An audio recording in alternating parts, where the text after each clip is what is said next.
Hey, new types, what's going on? Back at it again with episode 2, the Japan Talk, Western Talk podcast. Japan Talk, baby. My name is Spencer. I'm joined by Will. Yeah. And today we're going to be talking about, we got 4 main topics to discuss. Doing this a little interesting. We're going live first on YouTube, and then we'll take the clips after and we'll distribute it on YouTube, as well as Spotify.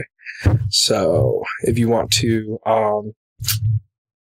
get in touch with us, you can hit us up on Twitter, YouTube. What else we got? Just I don't know. Send us a mail, an email. That'd be cool. Any topics that you want us to discuss, we'll be here. All right. There's no real structure to these. We kind of just go for the news. So we'll talk about Japan talk, and then we'll talk about Western talk, and then we'll go from there. Yeah, this is basically just jumping in, kind of just, casual fun talk. That's right. We usually do. That's right. So we got our first topic of the day, the Japan talk sector. We got Sony is skipping out. What are they doing? I know, on E3. E3. So Sony is not going to be attending E3 2019. Yeah. They do not want to program around E3. They don't want to attend a booth. They don't want to do anything. They don't even want to do a thing outside of E3, like usually during the time of E3. Yeah, there's some, they'll do Some companies do kind of like a thing, like their own thing. But they decided no. They decided they weren't going to be involved with E3. They did not want to limit themselves, and they were trying to find new and engaging ways to engage with their community. So, thoughts on this? Sony's E3 conferences were getting a little stale, in my opinion. They usually get less and less exciting each year. I think the last good one was probably fucking 2011, 2012 when Kingdom Hearts 3 and Final Fantasy 7 Remake were announced. Was it that long ago? That was the last good one in my mind. Yeah, the PS4 had been out. Yeah. Probably for a year. I think it was 2013. I remember the last big was when they came out with the PS4. Yeah. That was a big deal. Yeah, and then I think they had their whole thing about used games. That was all within the same. Yeah. It was a fucking, because Xbox had come out with the Xbox was excellent. Yeah, their stance. Yeah, you can't, Sony came out with that video about trading, how you could borrow friends. Oh yeah, this is the game. Yeah. Here you go. That was in my mind, E3 is going a while back for me, but in my mind, that is the last exciting one. I've been watching E3 probably since I was young. Probably on TV when G4 TV. Well, when you used to have it on TV, from G, and even G4 and even Spike even TV. Spike tried it, right? So I feel that was the last exciting one in my mind, the PS4 initial release. That was the one that left an impression. Yeah, and it was Kingdom Hearts, Final Fantasy, all that good stuff. That was pretty much it. I mean, I feel like they've been going shorter. I feel like they've been going more cinematic, I guess. They don't really have the gameplay on stage anymore. It's kind of just trailers and whatnot. So it's really not you're not missing anything. I feel like Sony's not really missing out. I feel like it's just kind of one of those things where they can just release online and get as many views, Right. So E3, whatever. I still have never attended E3, but I could imagine attending the show floor is more exciting than the fucking... Actually going to the press events and stuff are actually pretty much a slogfest. The press... And, the thing is with press events, it's you have the media there to cover it, but, the thing is, they already released the information way ahead of the press conference. So it's not even, real time anymore. It's things get leaked. News sites pick it up. They get more views on it. It happened not that long ago with Sony stuff. Right. They just remember that time recently they released all their stuff. Oh yeah, they just announced it. Whatever. Yeah. And they don't care. There's not even a point to attending it anymore because there's no exclusivity. I can imagine if you were a diehard if you were treated well by the media, if you were hey, Sony's gonna pay us to, cover this or whatever. I can understand that just for the business aspect, advertising and stuff, but. as far as like if you're a diehard fan, it's like, well, yeah, you're gonna get what, like one piece of swag. That's about it. So I don't know. All right, moving on. We got Final Fantasy 15 DLC canceled. So we got that going on. Yeah.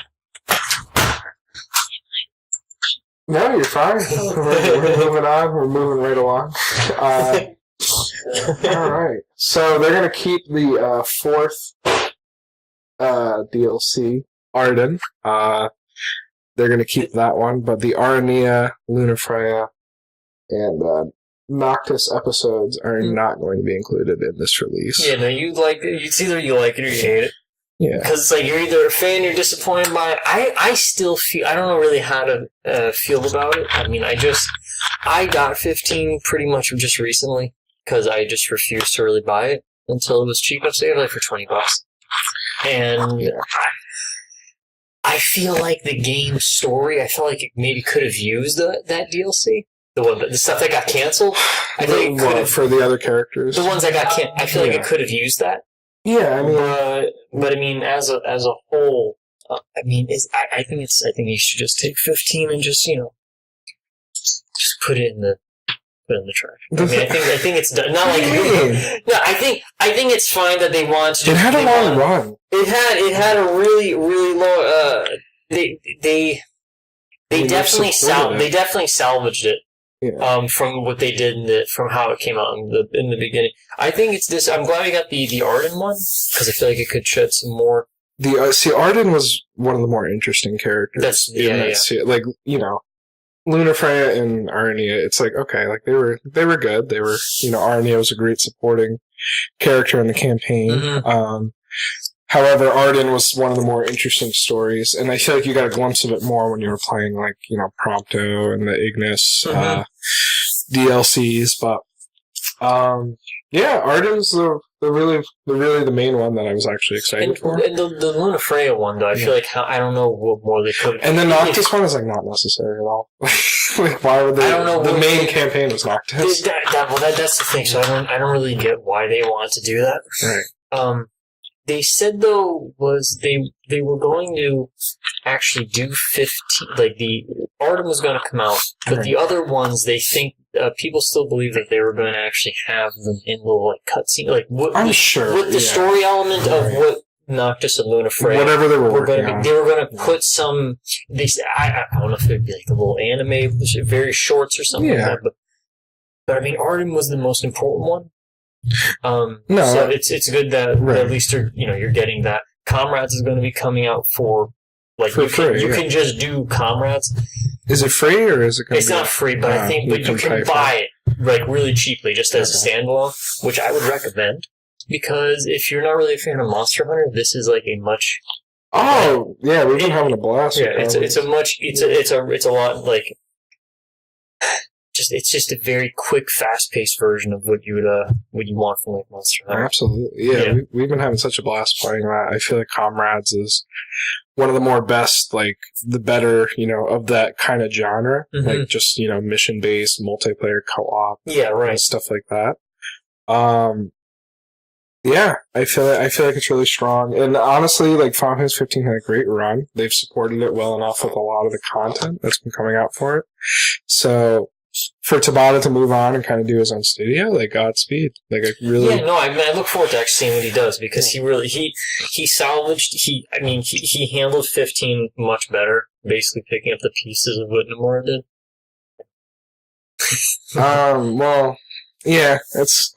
love him or hate him. Nomura is kind of that taint on Square Enix that kind of just won't go away. He is.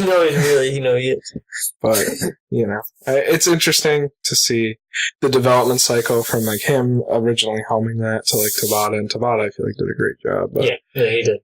No, it's funny. Nomura, I just, like, Kingdom Hearts 3, the PR team for Square Enix had already focused on getting that out. So, kind of helping Nomura because his thoughts are kind of all over the place. He kind of came out and said, like, oh, well, they didn't really shed light on the progress of Final Fantasy VII, the remake, because a lot of people are like, well, did you just forget about that? Because, like, it was announced, like, 6 years ago, and then like people kind of forgot about it. But now he said the progress is steady, and I cannot believe it's been that. I can't believe the trailer. It's been like well, that. Think about originally when Final Fantasy Versus 13 was announced. Versus 13. Can you that was all Nomura projects, and I feel like Nomura kind of just like has these big ideas, and then just doesn't really deliver until like he's forced to. Like, he kind of gets bored, and maybe moves on to comes with another idea. Like when the PR for Square Enix is kind of just like, yep, let's focus on one project at a time. You know, you're kind of like, oh, okay. Take your Ritalin tomorrow. Take your Ritalin tomorrow. Take your Ritalin. Wow. Yeah, I mean, it's going to be good regardless. Like the content that will come out of 15. And I'm really excited for Tabata's projects. Like, I am too. Yeah. Like I said, I look forward to seeing where he like moves on to, what he does. Yeah. Because he definitely proved himself. You know. All right, what do we got? So, moving on from the Japanese side of the world, let's go into our Western Talks segment. So we have a couple new exciting things to talk about. One of them is the release of Fallout 76. It is out. Yep. It is making waves in the news and for other YouTubers and media people. A lot of different ways, memes, definitely memes, mm-hmm. A lot of memes.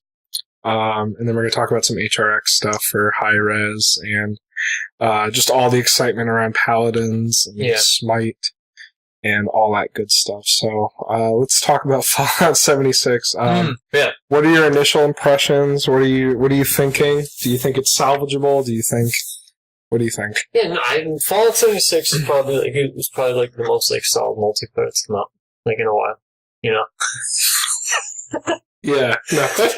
That was completely sarcasm. So when I first saw this and I was talking with Spencer about it, it somehow we had thought that Fallout 76 would be alright. It's possibly going to be like Fallout 4 with multiplayer. Doesn't seem like that hard of a concept. It somehow looks like it's Fallout 3 with. I mean, this looks like, and I hate sometimes saying it where it looks like a free-to-play game. Yeah, it does. Because obviously, as you know, there are some quality free-to-play games. This looks like this is a AAA studio, and you're coming $60, $80 you're spending for whatever version, and it looks like Tryon Worlds. It looks like Tryon Worlds' version of Defiance 2050. It looks like. It looks like absolute garbage. And it's not just how the game moves gameplay-wise, the glitches and everything. It's just how the game looks, too. I mean, it just doesn't... their engine, I've realized, I don't think can support what they want to do. I really worry if it's going to be salvageable, because I don't know if it really... Because there seems to be a ton of issues that I don't know if it can be. It's a lot of just bugs and lag and just like stupid shit that a multiplayer game comes with, like usually out of the water. But also just the fucking gunplay. Some of the gameplay mechanics. That's what I mean. Like, I don't know. Can they like fix that immediately? Because it looks so. Like, is it bad engineering? Is it just because like the game went online and they were kind of using the same? Server or not server, but the engine. But it's their engine. So I just don't think. I just don't think it just. I don't know. I'm thrilled to keep on looking to see what goes on with it, because like I'm blown away by it. I feel like you can't put like something as complex as the VAT system and try and replicate that in multiplayer. It seems like such a single player thing that when I first saw it, I was actually surprised the VAT system was in it still, right? Because it looks like I don't know. I just thought it would have been more of it's a first person. Like open world multi a game. It's like, but it's just lifeless though. that's the thing that I don't know if they can correct. They have to. We've said this a long time ago. It's the apocalypse. I get it. Yeah. But all brown, gray. Why is it brown? No human contact. I mean, whatsoever. I mean, you just have robot contact and stuff. I mean, that it's just there are so many problems with it other than just how like what you said, like the initial multiplayer hiccups, lag, glitches, and stuff. I don't know, but I am curious to see where it goes though. I'm like I said, I'm really curious because it's not a great start. Brown? Why is it brown? Why is it all brown? Why am I collecting just models? I don't know. Some fun pieces of content I found were just like the meme video, like Fallout 76, like AAA experience. Some of the, definitely the Gymquisition, all that stuff. Just hilarious content that's been coming out and just fucking roasting that game. Oh. No, I just don't get. You have these publishers, and just it's like they're looking at this game, right? Right. And they're testing it, and they're saying like, "Yeah, I'm confident with his work." I don't know. I don't know. Like I'm like the standard is gone. On that side, which is I don't know how you can release that. Like, just be proud. Like, and the thing is, you look at other online endeavors like Elder Scrolls Online, and it's like that feels like a totally different Elder Scrolls proprietary because it doesn't run on the same engine as Skyrim or Morrowind. Yeah, exactly. It kind of feels like its own world in a sense, which is what it needs. Yeah. Like, you can't just like plop the same engine into a multiplayer and expect it to work. Like, I feel like that's the thing. I feel like that's what Fallout 76 tried to do. And and you also have to remember, like, Fallout was already, I mean, not even excluding some of the Elder Scrolls stuff, but Fallout from all the recent has always been kind of like you mean as a game, yeah, has always the way it handles things, it's always been buggy. Yeah, it's always been buggy with 4 is like the most strongest one. If you look at it, it's like, yeah, no, it is. And why does 76 not look like 4 is beyond me. Like, I feel like it's a downgrade, right? Well, it is. Yeah. Like, from what you said before, it just feels like that old school PS3. Really, and I'm like, just, and I'm not the one to complain about graphics, but like, I'm the same, but just the way the gameplay and everything looks right. The graphics aren't going to, at least for me personally, like, it's not always a make or break thing, because something could still be a ton of fun, and it's not like, oh man, super realistic looking, but it's how it's executed. Yeah. Fallout, the thing that kills it art wise, is that it tries to be realistic in far as how it looks, and it's like, no, it looks like, we always talk about like old Call of Duty has that like look to it. Those games all have this look to it that's just very odd. I don't know. Yeah. I don't know. I look forward to it.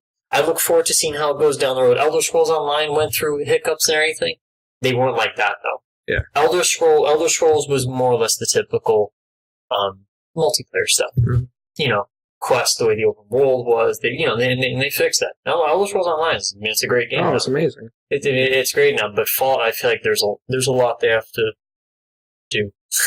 Yeah, a lot more to improve for Bethesda and just in general, and it's kind of sad. I mean, Bethesda like is known for quality. It was just kind of a dip. Yeah. All right, moving on to our last topic here. Bigger, more multiplayer stuff. Yeah, we got HRX in the happening. Probably ending by the time this is over. Yeah. Yeah, we got a lot of exciting stuff. Number one, the biggest probably announcement is the cross-platform play between Paladin, Smite, Realm Royale. Yeah. Realm Royale. Yep. Okay. Well, what are your thoughts? Oh, I am pumped by this. Nothing is better than freaking cross-play with any. So now it could be PC with PS4 and Xbox and Switch. Everyone now will be coming together in 2019 accounts, no issues. That's it. That's the thing too, is that they're one of the few companies now they were really pushing is that are doing this. Is now if you have an account on PS4 and you want to try it on PC, you can have that same account on the PC with your same items and stuff. All on. I mean, I love it because the thing is, more games that are multiplayer dependent should have crossplay. Because you don't have to have the worry about, like, oh, this console on PC doesn't have the player base. The player base isn't there. Yeah, and now you're kind of unifying the player base, and everyone can play with their funds. Right. There's no divide, and you have more people now. When you have more people in a game, you'll have more matches. It's just you can unify the latency issue. Right. Like there's not a split.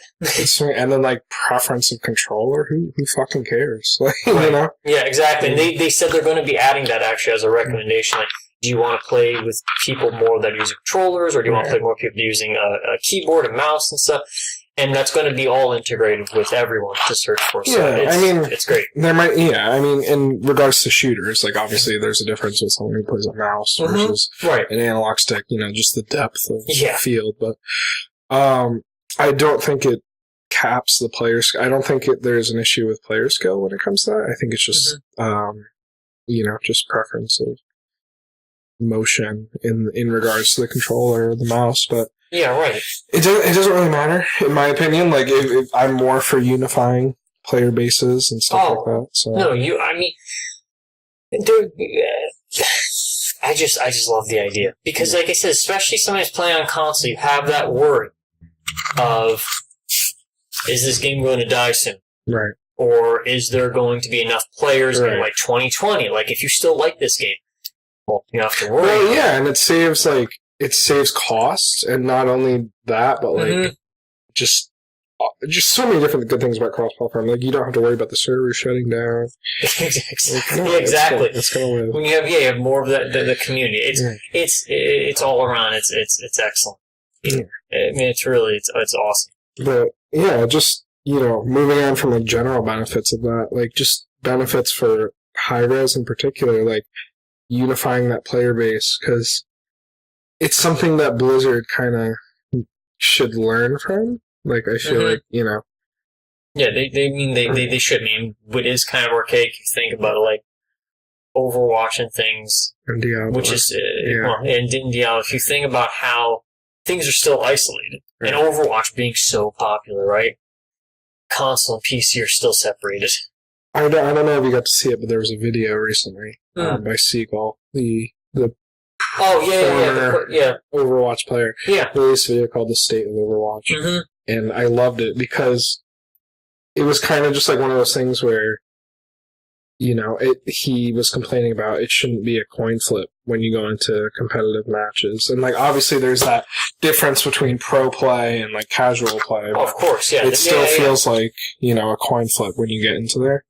And I feel like with games like Paladins, it's like, well, it's more strategic because you have the card system. Yeah, exactly, yeah. And you don't have, like, such a fucking forced meta like Overwatch. But anyway, with more information coming around from HRX, we also have a new hero coming to the Realm in Paladins. Realm Royale finally getting the console beta that everyone's been looking for, because I feel like it's been a meme where they kind of announced it and then had like one closed alpha and like didn't tell anyone.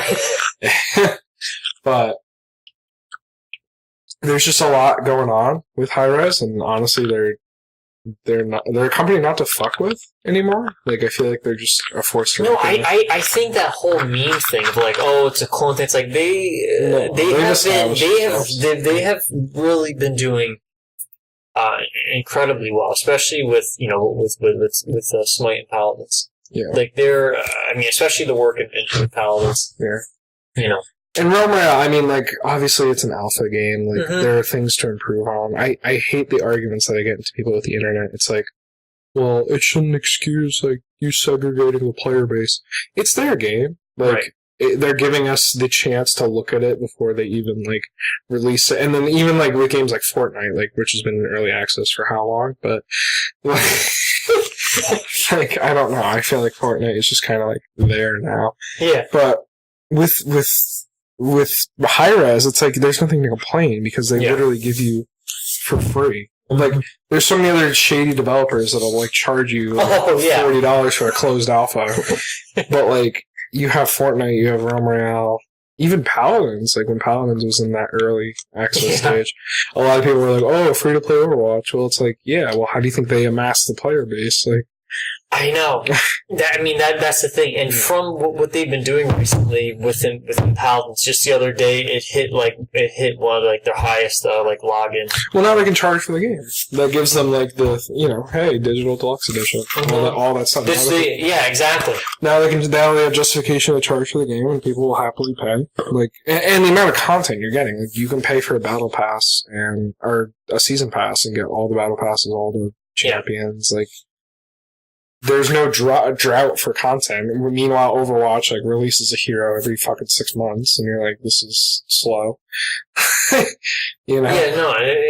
I always feel like a Paladins is like once every 2 weeks or something. No, it feels like it. No, it does feel like that. And more recently, the champions have been more and more interesting, especially when they released just the other day the Amani character, right? And that production value on that cinematic. Whoa. Yeah. That was out of nowhere. I was like, watch out. Well, I was surprised. It's like, whoa, they didn't do like their animated they did a CG. Right. CGI approach. Like, it was pretty, they were definitely flexing their muscles with that. So it was like surprised, like, wow, okay. Right, high res, like, here you go, yeah. Yeah, evil mojo. Big budgets. Yeah. Oh, man. Only Stanley were alive to see it. Hey, yeah, I know. Stanley, I know. Did so much. It was supposed to be half the universe, not a whole universe. Poor Thanos. Well, I mean, that concludes our scheduled topics, but if there's anything you want to talk about, I'll leave it up to you. And we also will leave it up to the viewers. For those of you that listen to us, either on YouTube or wherever, thank you for watching. Obviously, like I said, check us out on Twitter, engage with us there, engage with us here. We'll try and live stream these podcasts in the future. Yeah. That way we can have some sort of engagement with the viewers, and you can definitely let us know. The YouTube clips have been performing better than I thought. There's actually some good engagement on a lot of the Western talk subjects. So, if you want to engage with us on the YouTube comments, that'd be great. I'll reply to anyone. But yeah, I think that does it for our podcast today. Like I said, if you don't have anything else to discuss, I'll end it here. You covered everything. That's right. All right. Thank you so much for listening, tuning in. Like I said, Spotify, YouTube, Twitter, wherever you want to talk to us, we are here. Later, new types. Catch you later, guys.